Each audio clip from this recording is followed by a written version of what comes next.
Welcome back to the Stanley Show, and I know that the Stanley Show started as a hockey show, but I can't talk hockey every night. I've got Angus Reid here of the BC Lions. I have to say something. I'm going to say something to you and to the audience. This often happens in our place in the summertime.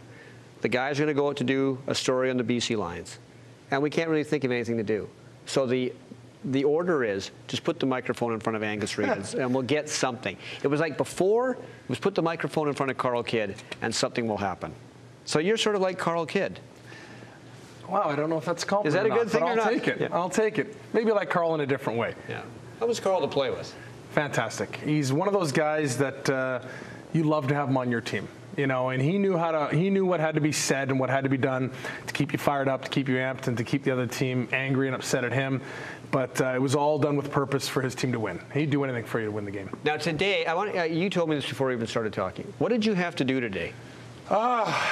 I have to learn to start saying no to people when I get requested for fundraisers and whatnot. And I was asked last week by the few people that own the Taco Del Mar out in Coquitlam, out by the big IKEA there, if I would come out, they're having a Cinco de Mayo fundraising for this next week for a charity to help keep homeless kids off the streets. Good charity. Great charity, and it seemed like a good idea at the time. And it's a 5-pound burrito challenge to eat the burrito. By yourself? Yes. Not with your lineman buddies? No, they all had their own 5-pound burrito to eat. So all you guys were there? Well, I brought out who I could, and there was 3 of us that went out, myself, John Hemmeister Reese, and Andrew Jones. And the thing was, all the sales that day, a percentage of the sales went to this charity. And come out and watch us, and bring your kids and watch these guys stuff their face in the burrito. And as I said, it sounded like a good idea at the time. We got to make them, too, ourselves. Well, that's good. I mean, and I think that's what parents want their children to see, Angus, is gluttony. Yeah, it's one of those, this is why you don't stuff your face. Let them do it. But isn't that in your contract? You don't skydive, you don't ski without a helmet, and you don't eat 5-pound burritos? Should that not be in there? That might be in some people. It might be in mine now, actually. Yeah. It wasn't in mine this year, so I'm good. How long have you played football? Like, not just in the CFL, but right back? Honestly, I started a little bit later than a lot of people. I've been around football my whole life. Two of my 4 older brothers played. My brother Mark played for the Lions in '90. My brother Bruce played for the Stamps in '92. So I was a little guy watching it, and maybe that was the reason I didn't go out right away. I kind of felt like I was in their shadows a lot. So I never went out to football until grade 11. So I was a late starter. I played sports my whole life. What high school? Went to Vancouver College. Fantastic program. You know, I was lucky enough to start off at a school that was football crazy with good coaches and good support staff. So I started the best. So George Oswald? No, that's Notre Dame. Oh, I'm getting mixed up. Sorry. Yeah, well, be sorry. They beat us in grade 12 in the BC Championships. Getting my Catholic schools mixed up. Yeah. Who was Paul coaching? Del Monte. Paul Del Monte, of course. We lost to George Oswald. I was going to say, if you had gone to Notre Dame, you'd learn how to run block. Yeah. Because I don't think they ever passed the ball. No, they never did, but they were very good at it, though. Okay. Now, having played all that time, how is your body? You know what? All things considered, it's not bad. I've had only one real injury in my life. In 2009 season, week 16, I basically shattered my foot. I broke every bone, tore the ligaments, and it was bad. And it was almost a career-ending injury for me. They taped it up, and I said, you know what? It already hurts this much. There's 2 quarters left. I'm going to go back in. I don't think it was a smart move, but that's the way I have always been. I was raised like that. If I can do it, I will. It was tremendously painful. I mean, it was like bad. During the game.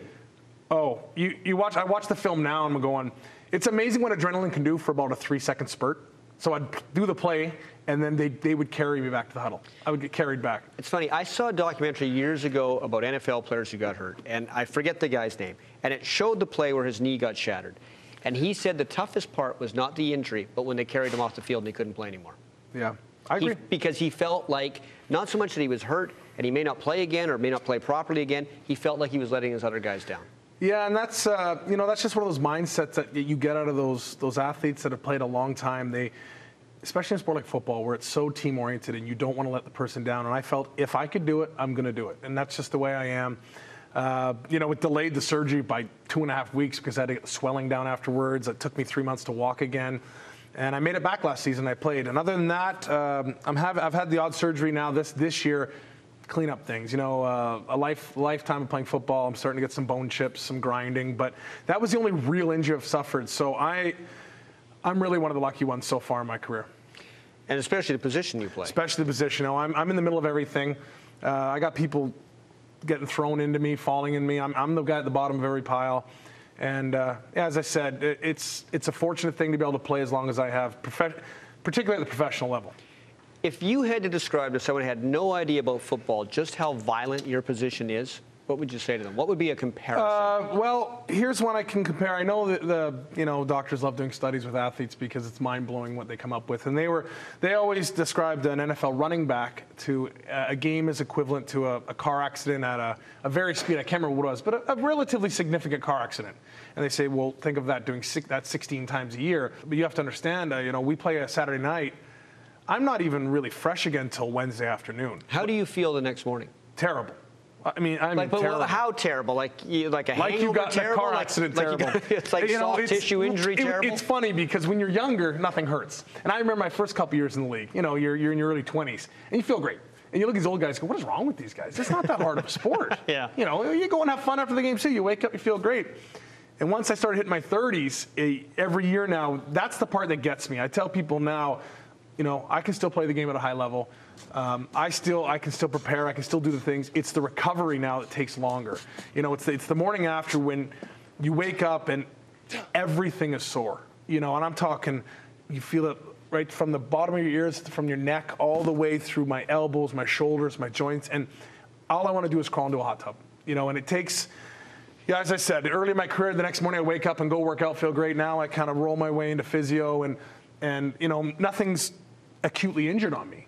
It's just destroyed. I need to sit in a hot tub. I need to sit on a bike and just move slowly to get some blood flow through me so I can stretch. I spend a day stretching, and it sounds silly, but you go for a walk. It's amazing what just loosening up the body again because everything is tight because, let's be honest, we weren't designed to play football. We're throwing ourselves at each other for the enjoyment of everyone, and I still love it. Speaking of which, this coming season, you guys got the home Grey Cup game, if you can take it, the Western Conference. Your team seemed to come together last year as it went along. What do you see for this year? I think, and I kind of said this during the season when people were saying, what's going on with you guys? We had this terrible start. But if you really looked at it, it made sense. We made so many significant changes starting in camp last year. So many new faces starting. The first half of the year was kind of figuring it out. Who's going to be our guys? Where are they going to fit? And let's get them gelling. And we figured out all the kinks throughout the season. And you could tell by the back end, hey, this is starting to be a team. And I think going into camp this year, it's not going to be a lot of, okay, we need all these new people out there. We kind of know who they are. There's always going to be one or two spots they're going to juggle with. But for the most part, our team we had last year, we're going to go plug it into camp, and we're going to get ready for a season with that group who already figured it out. And so I think, and this is personal, and of course I'm going to be positive, but we have a really good team. I mean, we have a quarterback now that, I tell you what, people see what he can do on the field, but if you were in the huddle with us and in the locker room, he's a leader too. He's a guy that understands to take it on his shoulder and go, all right, this is my team. I'm going to lead these guys. So you could very well be the home team. I think so. I mean, obviously, I'm going to sit here and go, I sure hope so. But I truly do believe that we have as good a chance as anybody. We understand the pressures on us that it's at home this year, but maybe I'm better than anyone to let them know, hey, this opportunity doesn't come around much in your career. It doesn't, even though it's not many teams in the league, it still doesn't come around. It's amazing how with only 8 teams, these opportunities still never come around much. They don't come around that often. No. Well, you know what, Angus? I hope you don't retire for a few years because you're still the best interview in the league. Oh, thanks so much. for coming by. Appreciate it. Angus Reid of the BC Lions. We'll be back with more after this.